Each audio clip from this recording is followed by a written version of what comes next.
It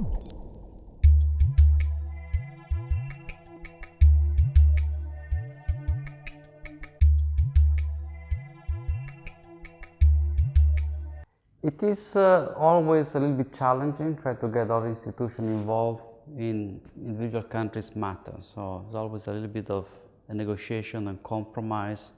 The fact is, if countries do not acknowledge, recognize, and identify the problem themselves, it becomes extremely difficult for international institutions and other partners actually to provide any advice, whether it's technical assistance and training.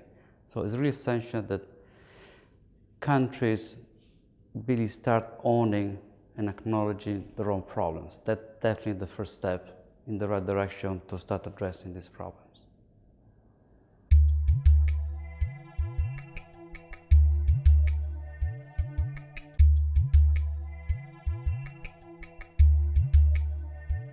Fiscal transparency is not a new idea. It really goes back into centuries. There were historical sort of phases in which transparency was kind of more popular, other phases in which it was less popular. I think it's become even more important because countries, particularly in the last financial crisis, were routinely caught by surprises. They really didn't know what their true underlying fiscal positions was.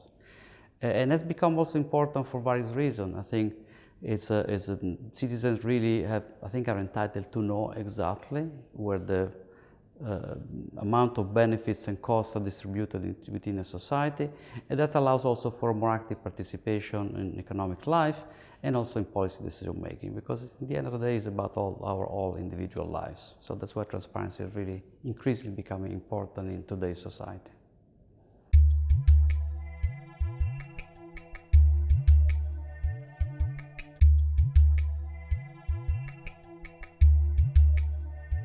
This is very much related to transparency. One can argue that the first element of risk is the fact that the country is not transparent about the true underlying fiscal position. And it's a little bit amusing that, again, risk management has to do with every aspect of our lives, but governments, being by far the largest and most important agent in any economy, have come to this very, very late. And only now they've begun to realize that it's all about risk, identifying, disclosing this risk, and then starting to manage this risk. So again, it goes back to information.